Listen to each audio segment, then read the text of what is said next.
Hello दोस्तों, क्या हाल है आप लोगों के। आई होप आप लोग बढ़िया होंगे। मैं स्थान ऑफिशियल में आपका फिर से बहुत बहुत स्वागत है। आई होप आपका दिन काफी बढ़िया जा रहा होगा।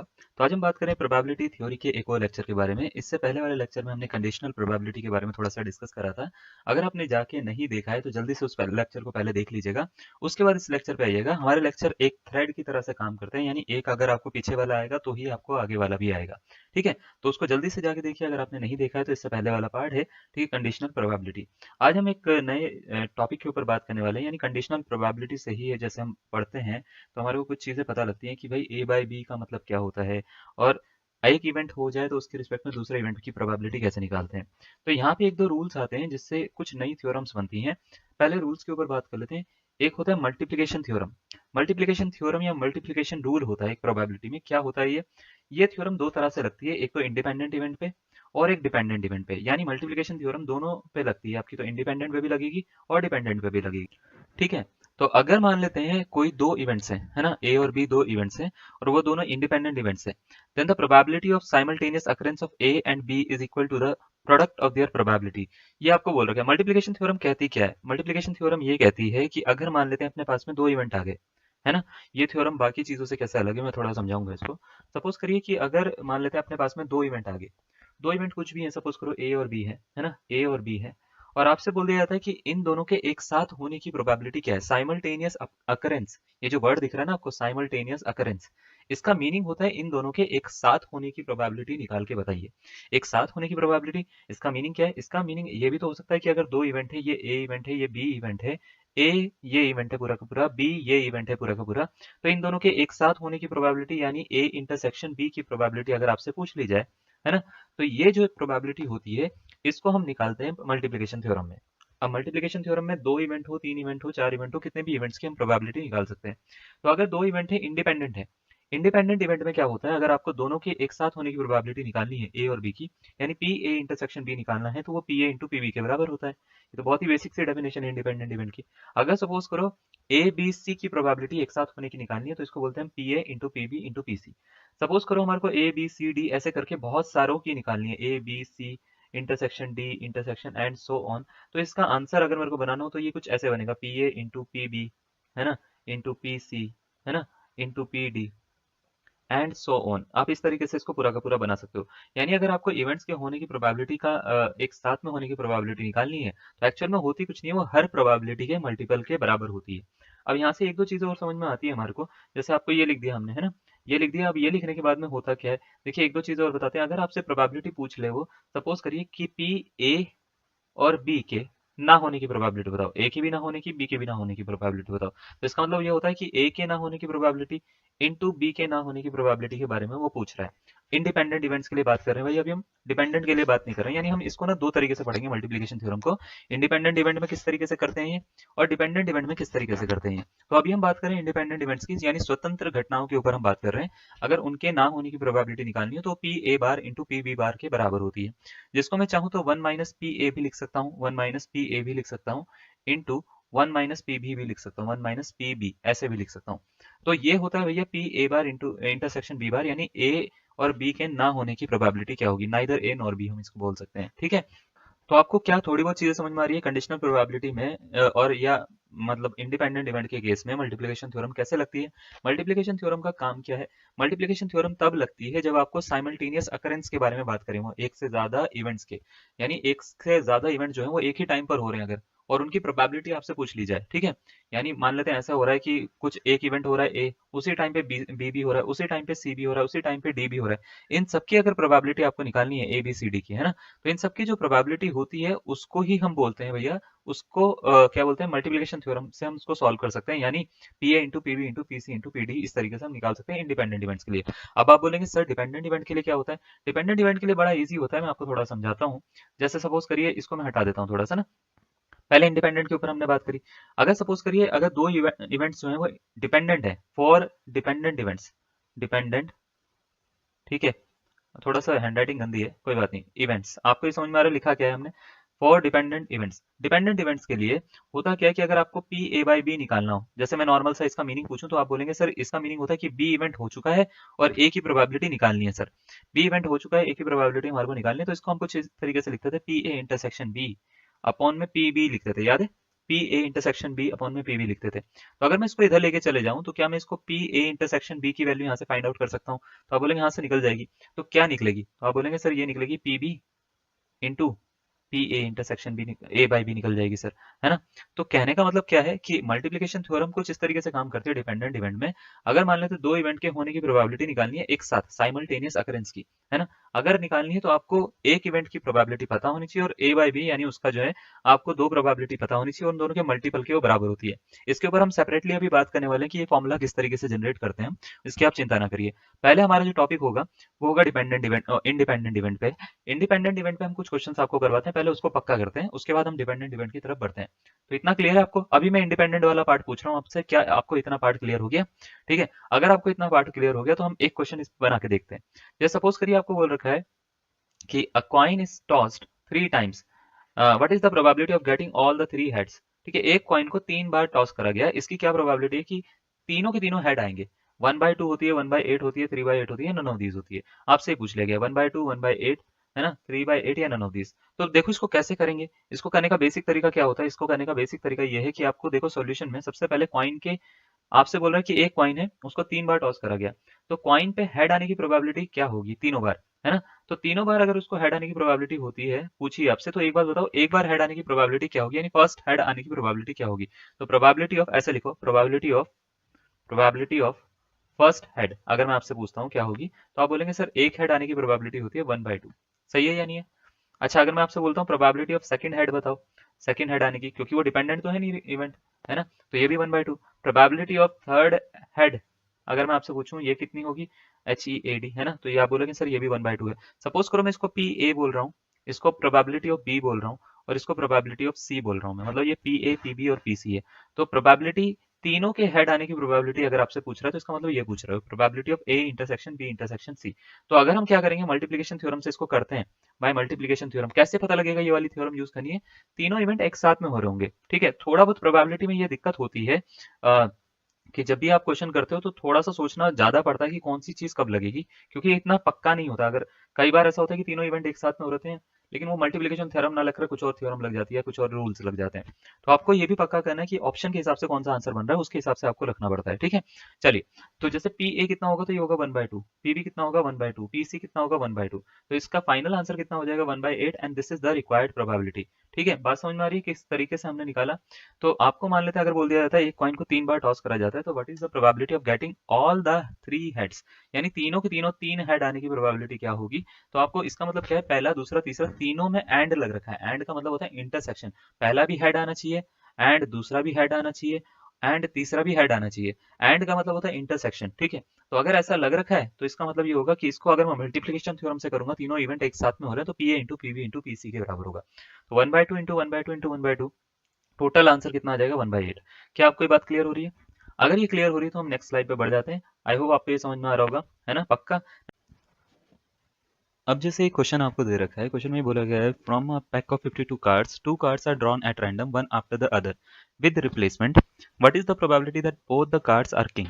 ठीक है, इस टाइप का आपको एक क्वेश्चन बोला गया है, आपको ये क्वेश्चन को सॉल्व करना है। ठीक है, अब इसमें मल्टीप्लिकेशन थ्योरम कैसे लगेगी? मल्टीप्लिकेशन थ्योरम में होता क्या है कि एक इवेंट और दूसरा इवेंट, दोनों इवेंट आपस में अकर कर रहे हो, अकर कर रहे हो, इसका मतलब ये होता है दोनों इवेंट आपस में हो रहे हो, एक साथ हो रहे हो। अगर ऐसा हो रहा है कि दोनों इवेंट एक साथ में हो रहे हैं, मल्टीप्लिकेशन थ्योरम जो है वो आप लगा सकते हो। दोनों इवेंट इंडिपेंडेंट है तो और अच्छी बात है। तो चलिए सबसे पहले हम बात करते हैं टोटल कार्ड्स कितने हैं, तो यहाँ से टोटल आउटकम्स मिलेंगे हमारे को।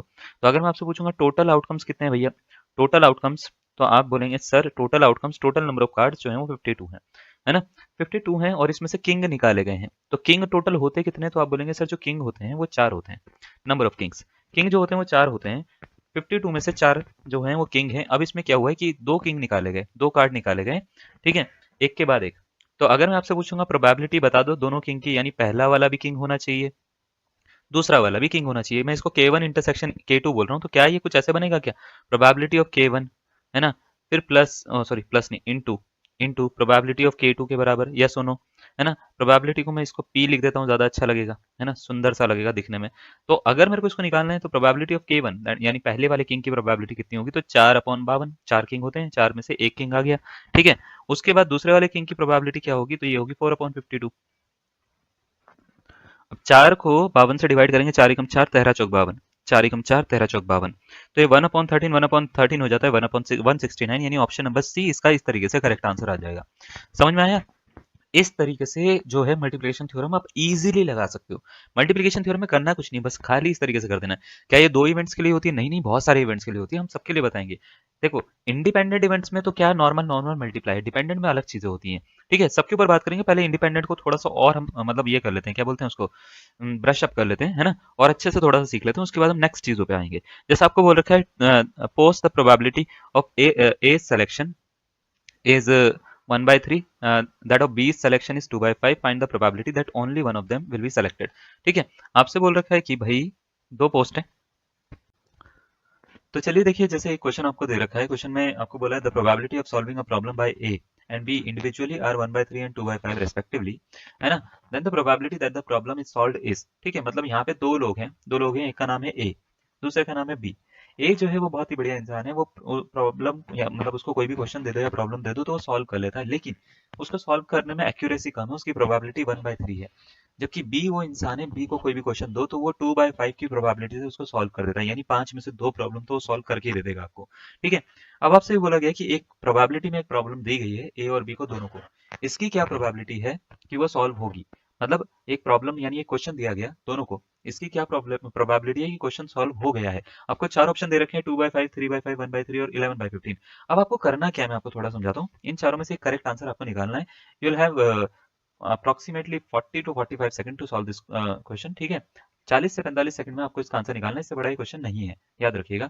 लेकिन आपको अपना दिमाग बढ़िया से यूज करना है। हमने इससे पहले कुछ क्वेश्चंस करे, उसका दिमाग यूज करिए, जो आगे कर रहे हैं उसका दिमाग यूज करिए, कुछ थ्योरम्स हमने करी मल्टीप्लिकेशन थ्योरम, उसका दिमाग यूज करिए, सोचिए कि ये किस तरीके से बनेगा, और इन चारों में से वीडियो को पॉज करके एक आंसर बनाइए। मैं सीधा सीधा आपका टाइम वेस्ट नहीं करूंगा, तो मैं सीधा सीधा इसका आंसर बताता हूँ।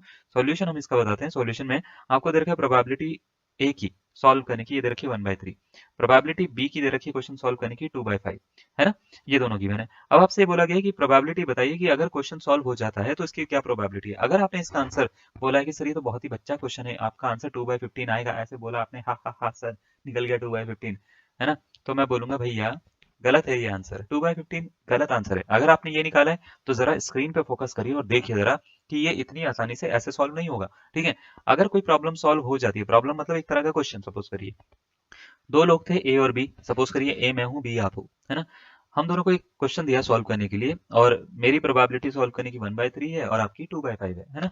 आप हम दोनों को बोला गया क्वेश्चन सॉल्व करो, और लास्ट में रिजल्ट ये आया जिसने हमारे को क्वेश्चन दिया था उसको प्रॉब्लम सॉल्व होके मिल गई, यानी प्रॉब्लम सॉल्व हो चुकी है। अब इसमें कैसे हो सकता है, ऐसा हो सकता है कि आपने और मैंने दोनों ने मिलकर सही आंसर निकाल दिया, है ना, यानी हम दोनों ने ही प्रॉब्लम सॉल्व कर दी हो। तो अगर मान लेते हैं हम दोनों ने कर दी, इसका मतलब हम क्या है, दोनों ने कर दी, तो इसका मतलब बोथ ना, पी ए इंटरसेक्शन बी, है ना, ये हो जाएगा इसका मतलब। तो मल्टीप्लिकेशन थ्योरम से मतलब क्या होता है, इसका मतलब ये होता है अगर ये दोनों इंडिपेंडेंट इवेंट्स हैं तो P A into P B के बराबर होगा। या ऐसा हो सकता है कि मैंने कर दी, आपसे नहीं हुई, आपसे नहीं हुई तो P A intersection B complement इसका मतलब होता है, यानी ए से तो हो गई बी से नहीं हुई। ठीक है, अगर ऐसा है तो इसका मतलब मल्टीप्लिकेशन थ्योरम से इसका आंसर आएगा P A into P B complement, यानी ऐसे बार लग जाएगा इस पे, यानी ए ने कर दी बी ने नहीं करी। मतलब ऐसा है कि कोई क्वेश्चन आपको दिया गया सॉल्व करने के लिए, हो सकता है कि वो क्वेश्चन तो सॉल्व हो रहा है ना, चाहे वो एक करे चाहे वो दोनों करें चाहे वो कोई भी करे, है ना। तो क्वेश्चन जैसे ऐसा हो सकता है कि दोनों ने सॉल्व कर दिया तभी भी हम मानेंगे क्वेश्चन सॉल्व हो गया। हो सकता है मेरे से सॉल्व हो गया आपसे नहीं हुआ, तो भी तो क्वेश्चन सॉल्व हो चुका है ना। ऐसा भी हो सकता है कि आपसे सॉल्व हो गया मुझसे नहीं हुआ, है ना, तो भी तो क्वेश्चन सॉल्व हो गया ना। तो कहने का मतलब ये है कि क्वेश्चन इन सब कंडीशन में सॉल्व हो सकता है। अगर मैं बताऊं इसको क्या लिखते हैं, तो इसको लिखते हैं पी ए इंटरसेक्शन बी। इसको क्या लिखते हैं, इसको लिखते हैं A intersection B complement. A intersection B complement का मतलब ये होता है कि भैया ए से सॉल्व हो गया बी से नहीं हुआ। इसका मीनिंग क्या होता है, इसका मीनिंग होगा भैया बी इंटरसेक्शन ए कॉम्प्लीमेंट, है ना, P B intersection A complement इसका मीनिंग होगा। तो आपको सारे के सारे केसेस लेके चलने पड़ते हैं। सारे के सारे जब आप केसेस लेते हो तो जो आंसर फाइनल निकलता है वो आपका सही आंसर होता है। ठीक है, अब जरा हमारे को देखो, इसमें ध्यान से अगर मैं देख पाऊं तो इसमें कुछ चीजें मेरे को करनी पड़ेगी। सबसे पहले मेरे पास में पी बी बार और पी ए बार की वैल्यू नहीं है, तो वो मेरे को निकालनी पड़ेगी। तो पी ए बार जो होता है वो 1 माइनस पी ए के बराबर होता है, तो 1 माइनस 1/3 यानी 2/3 हो जाएगा ये। पी बी बार जो होता है वो भी ऐसी कुछ होता है, पी बी बार जो होता है वो 1 माइनस 2/5 के बराबर होता है, यानी 3/5 इसका आंसर आ जाएगा। ठीक है, अब देखिए जैसे ही आपने ये करा तो आपको करना क्या है, अब सारी की सारी वैल्यू उठा के यहाँ पे रख देनी है। मैं थोड़ा सा साइड में लिख रहा हूँ इसको, तो हो जाएगा 1/3 into 2/5 P A into P B plus P A into P B bar. तो पी ए यानी 1/3 into P B bar is 1/3, P B bar is 3/5, है ना। And after that we have PB into PA bar. PB is 2 by 5 and PA bar which is 2 by 3. We'll multiply all the terms. ठीक है. After that we'll take the LCM and add all the terms. So LCM is 15 I guess, है ना. चलिए 15 LCM है तो 2 एकम 2 आ गया, 3 एकम 3 आ गया, 2 दूनी 4 हो गया, तो 2 3 5 4 9, तो ये हो गया 9/15। 9/15 को अगर मैं डिवाइड करूंगा तो 3 से हो जाते हैं, 3 3 9 3 5 15, यानी इसका आंसर हो रहा है 3/5। तो 3/5 यानी ऑप्शन नंबर, अगर हम बात करें ऑप्शन नंबर बी यानी 2 जो है ऑप्शन नंबर, वो इसका करेक्ट आंसर होगा, ये वाला। ठीक है, अगर आपने भी ऐसे करा तो बिंगो, बहुत ही बढ़िया आपने आंसर निकाला, आपकी समझ अच्छी है सोचने की। ठीक है, लेकिन अगर आपसे नहीं निकला तो कोई बात नहीं, निराश होने की कोई जरूरत नहीं है, हम इसमें बहुत सारे क्वेश्चन करने वाले हैं आज की क्लास में। तो आपको ये कॉन्सेप्ट समझाने की कोशिश कर रहा हूँ मैं कि किस तरीके से हम मल्टीप्लिकेशन थ्योरम लगाते हैं। याद रखिएगा, मल्टीप्लिकेशन थ्योरम जो होती है वो ऐसा नहीं है कि पी ए इंटू पीबी पे ही लग रही है, मतलब पी ए इंटरसेक्शन बी पे ही लग रही है। ऐसा नहीं है कि इसका मतलब ही ये होता है पी ए इंटू पीबी, नहीं नहीं, ऐसा नहीं है। मल्टीप्लिकेशन थ्योरम तब लगती है जब दो इवेंट एक साथ में हो सकते हैं या नहीं हो सकते, या दोनों में से कोई एक नहीं हो सकता। जैसे P A bar intersection B bar इस पे भी लग जाएगी, P A intersection B bar इस पे भी लग जाएगी। तो कहने का मतलब यह है कि आप अलग अलग तरीके से उसको लगा सकते हो, मतलब वो कन्वर्ट होगा मल्टीप्लाई में, बस आपको ये पता होना चाहिए। ठीक है, क्लियर है ये बात। चलिए एक क्वेश्चन और देते हैं, आई होप आप इसको कर लेंगे। चलिए क्वेश्चन में बोल रखा है the probability of solving a problem by 3 students A B and C are 1/2 1/3 and 1/4 respectively. The probability that the problem will be solved in is, ठीक है, आपसे बोला गया 1/4 होगी, 1/2 होगी, 3/4 होगी, 1/3 होगी। आपको देते हैं 1 मिनट इसको पूरा सॉल्व करने के लिए। 1 मिनट में इसका आंसर निकालिए, क्या निकलेगा आपके हिसाब से। ठीक है, जब भी आप कर रहे हो ना क्वेश्चन को करते हुए, एक चीज का ध्यान रखिएगा, इसमें पूछा क्या गया है उस पर ध्यान रखिएगा। इसमें ये भी बोला गया विल नॉट बी सॉल्व बोला गया इसमें, यानी इसकी प्रोबेबिलिटी नहीं निकालने की, प्रॉब्लम सॉल्व हो जाती है, इसकी निकालने की विल नॉट बी सॉल्व, यानी प्रॉब्लम सॉल्व नहीं होती, इसकी प्रोबेबिलिटी बताइए। ठीक है, तो प्रॉब्लम सॉल्व नहीं होती, इसकी क्या कंडीशन हो सकती है। देखो एक ही चीज में हो सकता है, जैसे मान लेते हैं क्वेश्चन दिया गया 3 लोगों को, आपको, मुझे और किसी और को, तीसरा इंसान कोई भी आपके बगल में बैठा हुआ है सपोज करिए, है ना, उस इंसान को आपने कोई प्रॉब्लम यानी क्वेश्चन लिख के दे दिया अपनी बुक से उठा के या मेरी वीडियो से उठा के, बोला सॉल्व करिए इसको, है ना, क्या वीडियो देख रहे हैं। तो जो भी आपके बगल में बैठे हैं, अब वो बेचारे क्या करेंगे, आपके साथ में टाइम पास करने के लिए वो सॉल्व करने बैठ जाएंगे। सपोज करिए आप, अब प्रॉब्लम सॉल्व ही नहीं हुई, ना मुझसे हुई, ना आपसे हुई, ना उनसे हुई जो बगल में बैठे हुए हैं आपके। तो इससे होगा क्या, इससे होगा ये, बगल वाले का तो मजाक आप बनाओगे, लेकिन बगल वाला आपका और मेरा दोनों का मजाक बनाएगा, है ना। तो ये कब पॉसिबल हो सकता है, ये तब पॉसिबल हो सकता है कि प्रॉब्लम सॉल्व नहीं होती जब आप भी सॉल्व ना कर पाओ, मैं भी ना कर पाऊं, और वो बगल वाला भी ना कर पाए आपके। तो इसका मतलब तीनों में से कोई भी प्रॉब्लम सॉल्व नहीं कर पा रहा है, यानी ना तो ए से हो रही है, ना तो बी से हो रही है, ना तो सी से हो रही है। अब तीनों में से किसी से नहीं हो रही है, तो इसका मतलब आपको निकालना क्या है, आपको निकालना है प्रॉब्लम ए से भी सॉल्व नहीं हो रही है, बी से भी सॉल्व नहीं हो रही है, और सी से भी सॉल्व नहीं हो रही है, यानी A complement intersection B complement intersection C complement, इसकी वैल्यू आपको चाहिए। ठीक है, तो अगर आपको ध्यान से देखो मल्टीप्लिकेशन थ्योरम से, क्योंकि ये इंडिविजुअल इवेंट्स है ना, तो इसका आंसर होगा P A bar into P B bar, है ना, into P C bar into P C बार।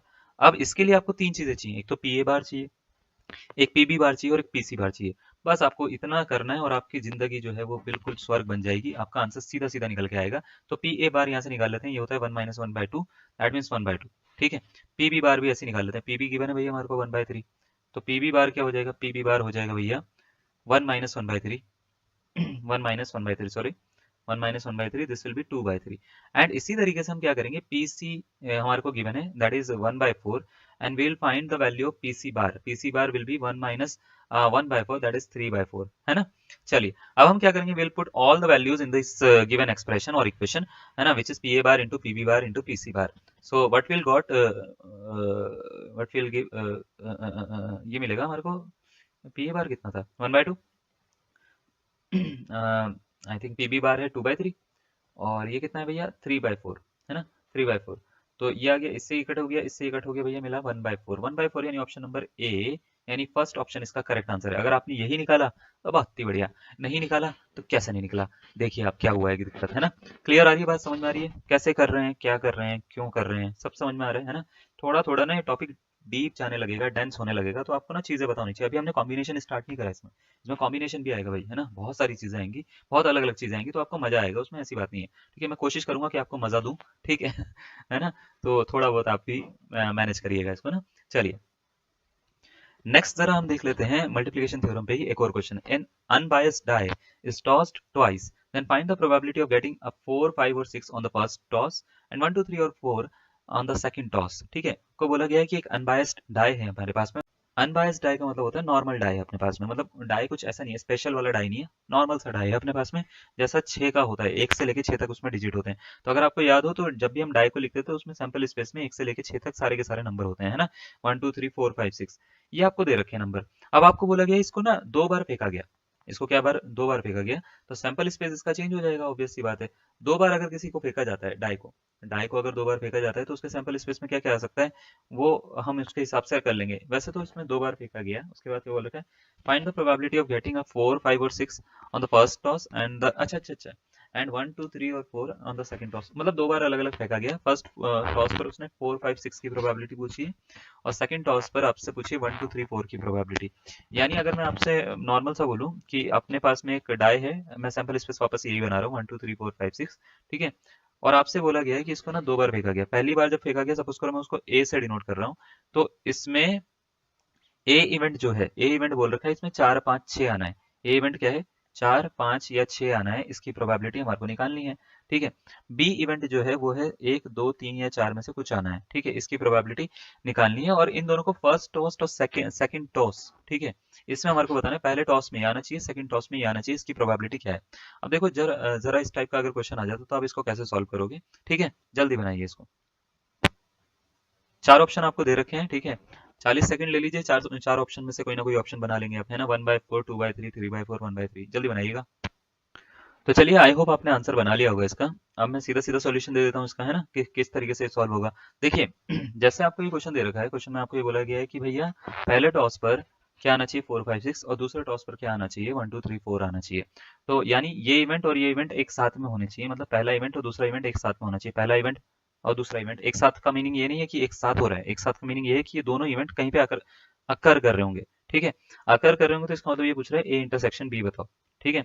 तो ये ए इंटरसेक्शन बी प्रोबेबिलिटी अगर वो पूछ रहा है, तो इंटरसेक्शन का मतलब ये नहीं है कि इन दोनों में से इंटरसेक्शन लेके आप कॉमन ले लो, ठीक है। ए इवेंट को मैंने खाली डिफाइन करा है कि वो इस तरीके से हो सकता है, ठीक है। तो आपको करना क्या है, चलो सबसे पहले तो आपको ना पी ए निकालना पड़ेगा। तो पी ए प्रोबेबिलिटी ऑफ ए कितनी होगी, तो प्रोबेबिलिटी ऑफ ए बोलोगे आप सर 3 है, टोटल 6 होते हैं तो 1/2 आ जाएगी। प्रोबेबिलिटी ऑफ बी कितनी होगी, तो आप बोलेंगे सर ये टोटल 4 है और नीचे 6 आ जाएगा, तो भैया ये हो जाएगी सर 2/3।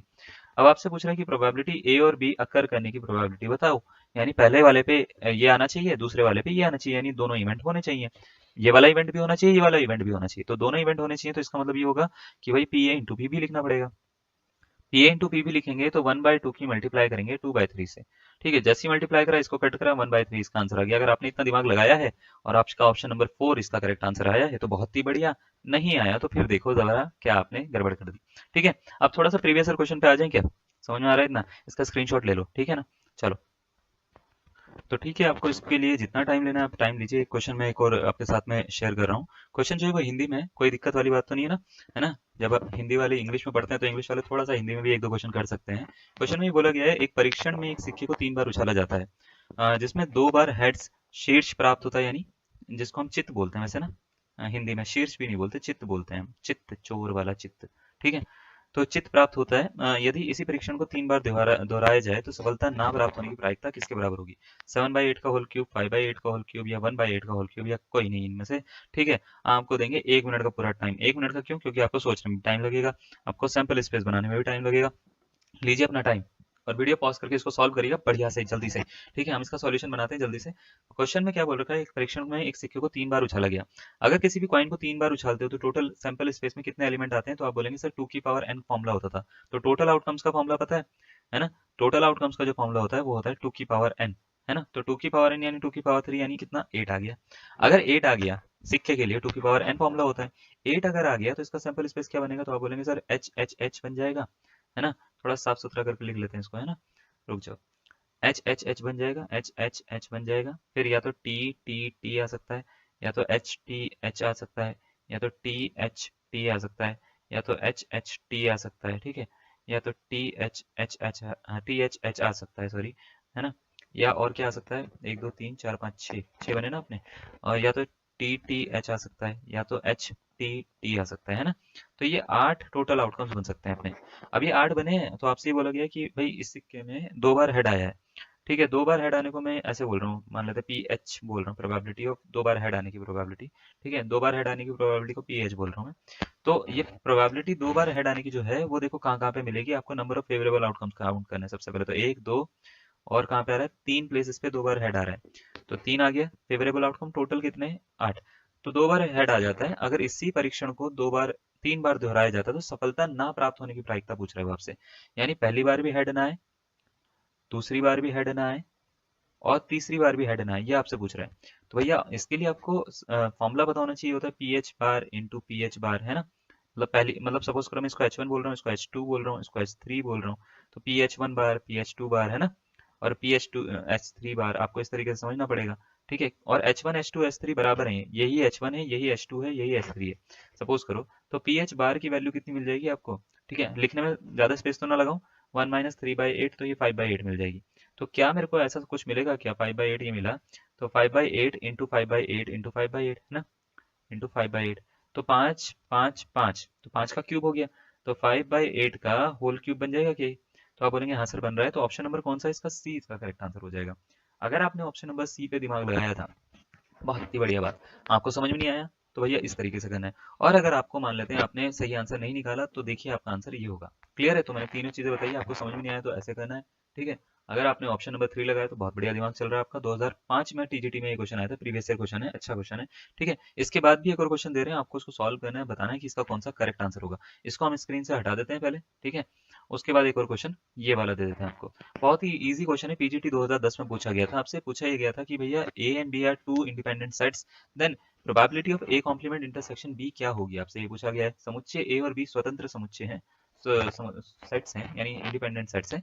ठीक है, तो ए कॉम्प्लीमेंट इंटरसेक्शन बी की प्रोबेबिलिटी क्या होगी। अगर आपको मल्टीप्लिकेशन थ्योरम पता है तो ये क्वेश्चन ना बड़ा इजी सा क्वेश्चन है, मतलब इजी पीजी लेमन स्क्वीजी है, बहुत ही हल्का क्वेश्चन है। 4 ऑप्शन आपको दे रखे हैं, P A into PB, P A complement into PB, P A into PB complement, या नन ऑफ दीज, इनमें से कोई नहीं। चारों में से कौन सा इसका करेक्ट आंसर होगा, जल्दी से बताइए। ठीक है, लगा लिया दिमाग, चलिए मैं बताता हूँ। अब देखो जरा, P A complement intersection B आपसे पूछा गया है।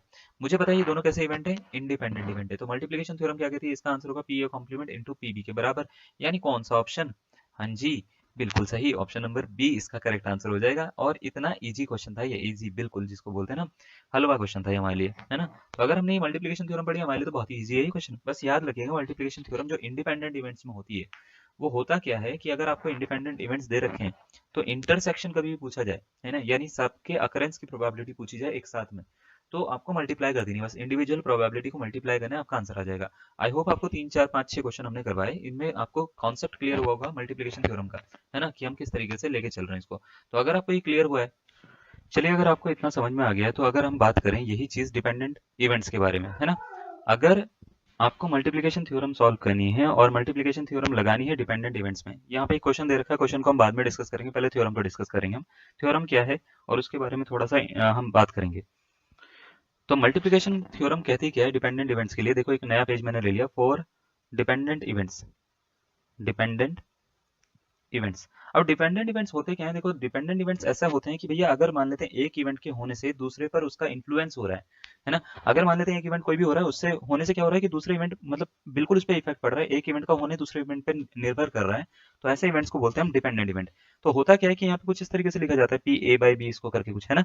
ए बाई बी में ये जो बी इवेंट होता है ये हो चुका होता है ना, ये क्या है, हो चुका है। ये इसको मैं बार बार क्यों लिख रहा हूँ, ताकि आपको याद हो जाए, है ना। ये हो चुका है और इसकी प्रोबेबिलिटी पूछिए, इसकी क्या प्रोबेबिलिटी पूछिए, है ना। तो अगर ये बात करें तो इसमें बी इवेंट हो चुका है, ए की प्रोबेबिलिटी पूछिए, यानी ये दोनों डिपेंडेंट इवेंट है।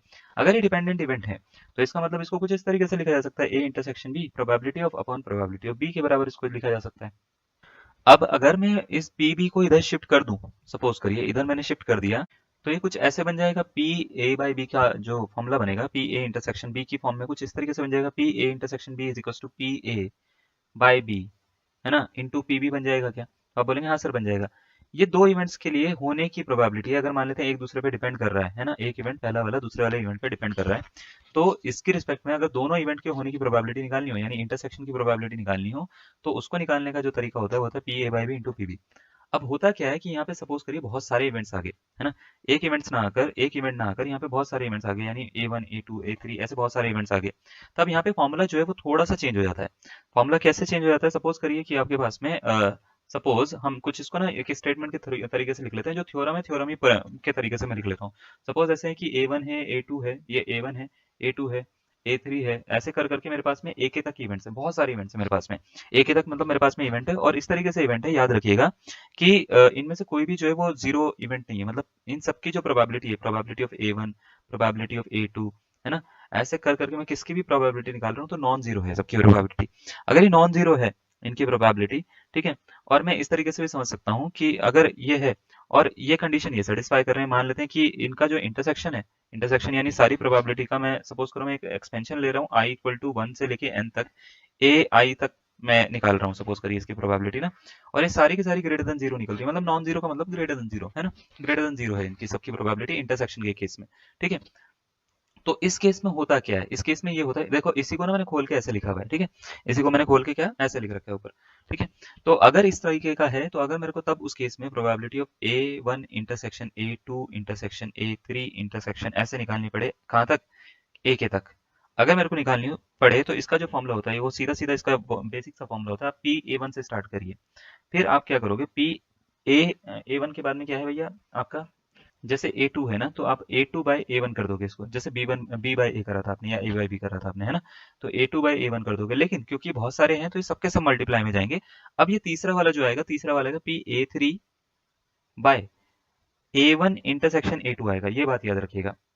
नेक्स्ट वाला क्या आएगा, तो नेक्स्ट वाला आएगा PA4, मतलब मल्टीप्लाई में चलते रहेंगे, ठीक है, बाय A1, A1 सॉरी, लिख दूं इसको सही से, A1 इंटरसेक्शन A2 इंटरसेक्शन हम A3 ऐसे लिख देंगे इसको।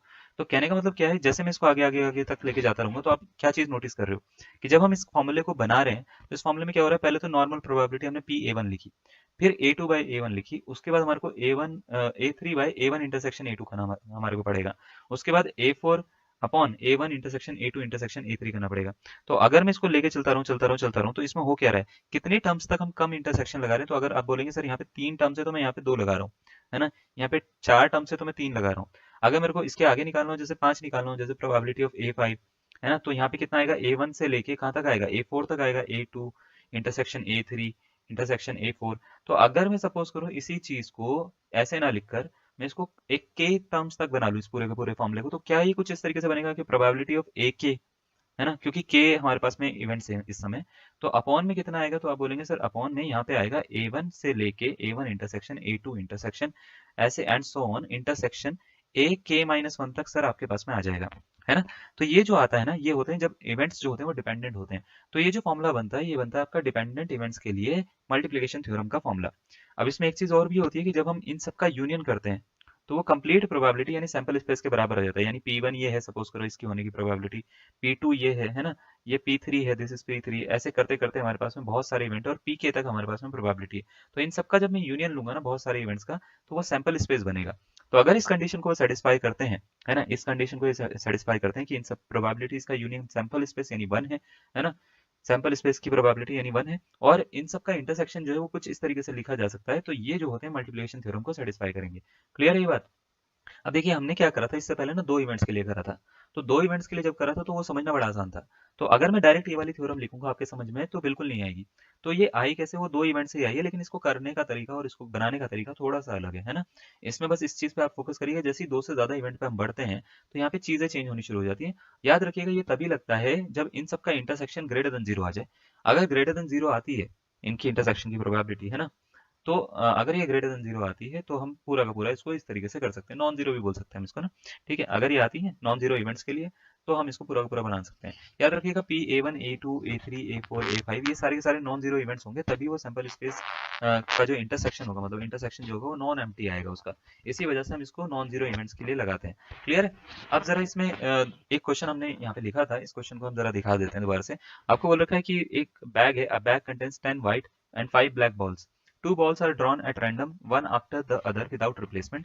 Find the probability that both balls are black. यानी इसकी क्या प्रोबेबिलिटी है, एक बैग है जिसमें 10 व्हाइट हैं और 5 ब्लैक बॉल्स हैं, 2 बॉल्स को निकाला गया एट रैंडम विदाउट रिप्लेसमेंट, यानी रिप्लेसमेंट अलाउड नहीं है। यानी एक बॉल निकल गई तो उस रिप्लेसमेंट अलाउड होना या ना होना इसका मीनिंग क्या होता है मैं आपको थोड़ा समझाता हूँ। कॉम्बिनेशन में समझाऊंगा। कॉम्बिनेशन में अगर आपने देखा नहीं तो एक बार मतलब जब हम कॉम्बिनेशन प्रोबेबिलिटी में स्टार्ट करेंगे तो अगर आपको कॉम्बिनेशन दिखता है प्रोबेबिलिटी में तो उससे पहले कोशिश ये करिएगा, 1 से लेके 4 तक मेरे पास में कॉम्बिनेशन की वीडियो हमने ग्रुप में डाली है, ठीक है। तो वो 4 तक पूरी की पूरी वीडियो आप देख लीजिएगा बस एक बार ना, ताकि आपको ये प्रोबेबिलिटी में कोई दिक्कत ना हो।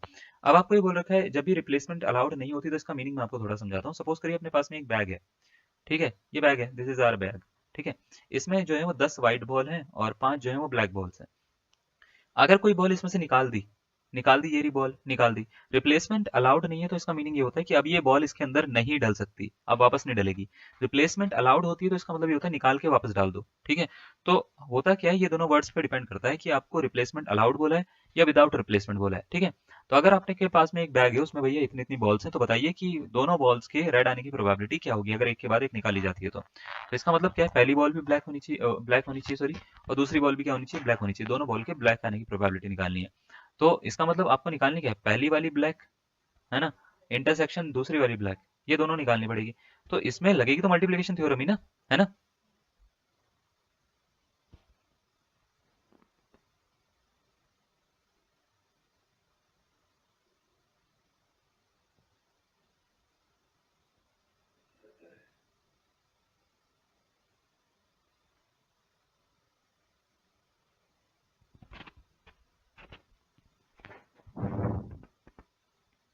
ये देखिए यहाँ पे लिखवाया था ना हमने आपको A2/A1 A3 ये ना पूरा का पूरा इसी को चीज को हम इस तरीके से लिख सकते। तो चलिए अगर ये लिखेंगे तो भैया इसको फिर निकालना पड़ेगा आपको, PB1 निकालना पड़ेगा, यानी पहली ब्लैक बॉल आने की प्रोबेबिलिटी, है ना, ये निकालना पड़ेगा, और B2/B1 भी निकालना पड़ेगा।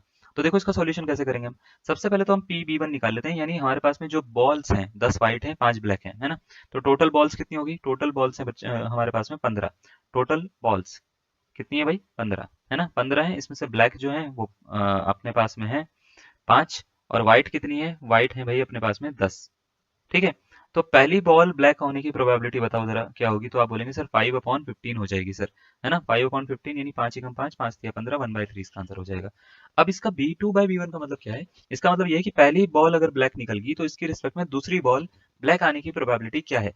तो पहली अगर ब्लैक निकल गई तो अब ब्लैक बॉल बची कितनी, तो आप बोलेंगे सर 4 बची है, क्योंकि रिप्लेसमेंट तो अलाउड नहीं है ना। तो B2/B1 का मतलब ये है पहली बॉल ब्लैक निकल गई, इसके रिस्पेक्ट में दूसरी बॉल ब्लैक आने की प्रोबेबिलिटी क्या होगी, तो 4 अपॉन टोटल बॉल अब कितनी बची, 14 बची है। समझ में आ रही है ना, 15 तो नहीं बची क्योंकि एक बॉल तो निकल चुकी है, तो निकल गई तो 4/14 यानी 2/7 ये आ गया। तो अब आपको करना क्या है, 1/3 को इंटू करना है 2/7 के साथ में। तो 2 एकम 2 7 तिया 21, यानी ऑप्शन नंबर 20 का इस तरीके से करेक्ट आंसर बनेगा। आई होप ये थोड़ी बहुत थ्योरम समझ में आ रही होगी आपको, किस तरीके से हम लगा रहे हैं, है ना, ये फॉर्मूला किस तरीके से लगा रहे हैं। तो इस तरीके से आपको ना अप्रोच करना है क्वेश्चन के ऊपर ना। जब आप इस तरीके से अप्रोच करना सीख जाएंगे तो इसमें से काफी सारा प्रोबेबिलिटी का पोर्शन जो है ना वो आपको क्लियर होना शुरू हो जाएगा। अब जैसे प्रोबेबिलिटी पे ये वाला एक क्वेश्चन दे देते हैं हम आपको ना, हरियाणा में पीजीटी में 2020 में आया गया था ये question.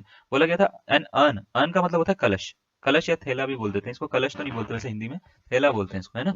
N urn contains 10 black and 5 white balls, two balls are drawn at random from the urn one after the other without replacement, what is the probability that both balls are black. ये तो same ही question लग रहा है मेरे को। नहीं नहीं, हाँ हाँ, नहीं नहीं, हाँ हाँ, नहीं नहीं, ये अलग क्वेश्चन है, इसमें 10 ब्लैक है ना, तो 10 ब्लैक है 5 व्हाइट है, तो भैया इसमें थोड़ा सा उल्टा कर दिया, नंबर उल्टे करके 10 और 5 उल्टा कर दिया, ब्लैक और व्हाइट पे कर दिया, ठीक है।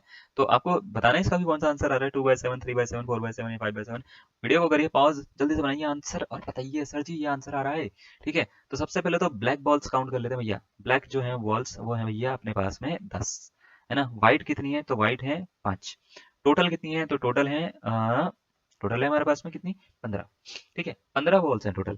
अब आपसे ये बोला गया है कि भैया ये बताइए कि दोनों बॉल्स ब्लैक आने की प्रोबेबिलिटी क्या होगी, है ना। तो इसका मतलब इसका तो फॉर्मूला तो वही बनेगा, PB1 P B2/B1, है ना, B2/B1 बनेगा, ठीक है, ये याद रखिएगा।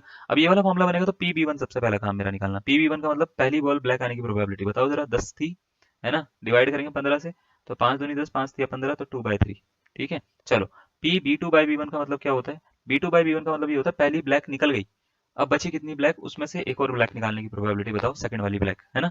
तो अब बची है 9 ब्लैक और टोटल बॉल्स बची हैं 14, तो 9/14 इसका आंसर हो जाएगा, कट नहीं सकता तो इसको यहीं पे छोड़ दो। तो आंसर हो गया 2/3 इंटू 9/14, दोनों यहाँ पे रख देते हैं, ठीक है। 3 से कटेगा ये 3 बारी में, और ये 2 से कटेगा 7 बारी में, तो ये आ रहा है 3/7 इसका करेक्ट आंसर, यानी ऑप्शन नंबर बी इसका करेक्ट आंसर हो जाएगा भाई। बात समझ में आ रही है। ऑप्शन नंबर बी, इतना इजी क्वेश्चन है, ऐसे आप कर सकते हो इसको बहुत ही इजी तरीके से। क्लियर है? चलिए एक लास्ट क्वेश्चन आपको ना होमवर्क में दे रहा हूँ मैं, ठीक है। आई होप आपको ये समझ में आ गया होगा। होमवर्क इसलिए दे रहे हैं ताकि खुद भी आप कर पाएंगे तो आपको अच्छा लगेगा करने में ना। चलो एक क्वेश्चन दे रहे हैं आपको होमवर्क में, इसका स्क्रीनशॉट ले लिया होगा आपने, ले लिया होगा तो ले लेना।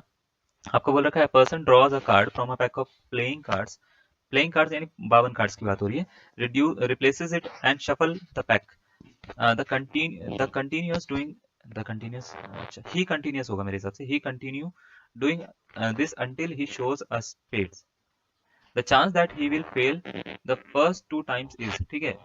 तो ये वाला आपको ये क्वेश्चन दे रखा है भाई, है ना। और ये क्वेश्चन आई गेस मैंने घटना चक्र से उठाया है, तो उसमें लैंग्वेज का थोड़ा बहुत वो होगा ऊपर नीचे, इस वजह से क्योंकि कॉपी करा था वहां से हमने घटना चक्र से, ठीक है। तो वो जो बुक है हो सकता है उसमें लैंग्वेज में थोड़ा सा इशू होगा। ये 2014 के आसपास का क्वेश्चन है, ठीक है। A person draws a card from a pack of playing cards, 52 playing cards, replaces it and shuffle it back, shuffle the pack. He continues doing it this until he shows a spade. The chances that he will fail the first two times is, आपसे ये पूछ लिया गया है, 9/64 होगा, 1/64 होगा, 1/32 होगा, 9/25 होगा, ठीक है। इस क्वेश्चन का आंसर हम दूसरी वीडियो में जरूर देंगे आपको, पहले आपसे निकालते हैं, देखते हैं आप क्या आंसर इसका बताते हैं, ठीक है। चलिए आज के लिए इतना ही, धन्यवाद।